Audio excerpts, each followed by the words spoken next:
Hey folks, and welcome back to another episode of the Cross Report from Cross Streaming. I'm Dan, and today I'm going to be showing you two exclusive previews for the upcoming Batman expansion for Metacross, releasing June 29th. Let's jump in.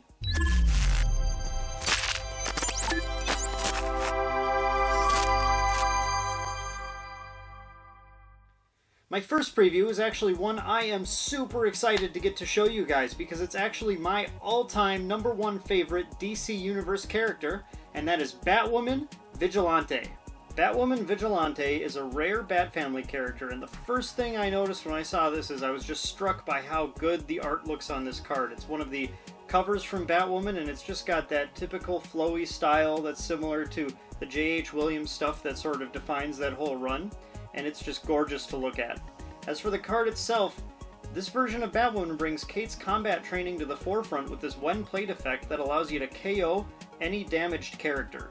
As seen with effects like Deathstroke, Mike Zacharias, and Sullen Titan in the past, the ability to snipe away characters can completely turn the tide in a game, and this should not be underestimated. The only catch for Batwoman is that the character has to have damage attached, and while obviously regular combat will do for getting damage on your opponent's characters, you should consider pairing Batwoman with a character like Green Arrow to help set up the board to KO exactly what you need. Alternatively, Batwoman can splash into a White Lantern deck to capitalize on the effect of Superman, Protector of Life, and any deck running her can use cards like Shifting the Meta or Meta Superiority to set up without needing other specific characters. She also rocks a massive +3 MP, which is actually kind of unheard of compared to the other similar effects, but it's probably fair considering that this effect in particular sort of needs setup from other cards in your deck, or you need to already have spent a battle card that got blocked or something to really function. And it doesn't have the repeatability of Proud Titan. Her biggest detriment is that she lacks the intelligence that is common among other Bat Family characters, meaning you're gonna have to stretch your stats a little bit more to fit her into those builds. But she may just end up being found more often in builds that don't focus on her trait. Overall though, I think she's quite a powerful character, and I'm excited to see what kinds of builds start to utilize her, and I'm happy to say I think that she does justice to the Batwoman character. Our other preview today is an extremely flexible and efficient removal event if you can meet its condition, and it's likely to cause your opponent some frustration. Frustration gives you the ability to place any card in play, a character, an attached battle card, it can be yours or your opponent's, on top of its owner's deck for just 3 MP. That means you can take a potential blocker off the field, put it on top of your opponent's deck, and if you can get in undefended, you'll take it as a VP. Another way you could use this is as a setup card for the rare 7 intelligence from Attack on Titan. If you haven't seen a combo deck utilizing that card before, I actually am going to put a link up above to one of our Metacross on Octagon videos, so you can check out Jordan's spicy triple trait deck. You could also use this to stack a card on top of your deck to set up for your own, for example, theatricality, or just simply to draw the card back into your hand.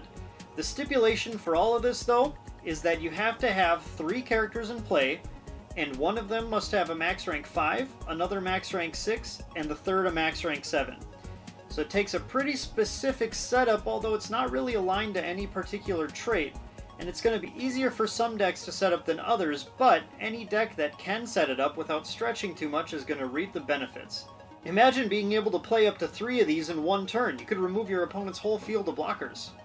Frustration is a natural fit for Bat Family decks, which already rely on dynamic duos, including Batman and one of his many Robins, and these decks can easily slip in other powerhouse rank 6 members like either of the Batgirls previewed so far, or the above Batwoman. Villain decks, especially with the strong search potential provided by Legion of Doom, will enjoy this card with their easy to set up boards, including cards like Crossrare Joker from Justice League, the Uncommon Harley from Justice League, and the Shutdown Master himself, General Zod.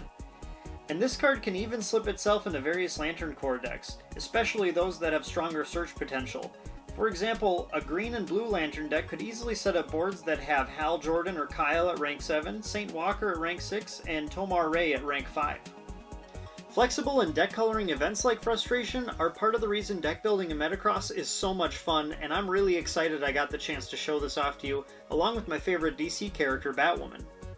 I'd like to give a huge thanks to Panini Games for letting me show these to you guys, and if this is your first time here, make sure you look at our other videos including our online gameplay, and subscribe down below so you don't miss our future Metacross content.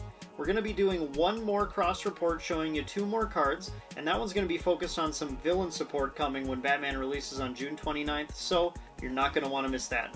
Until next time, take care, guys.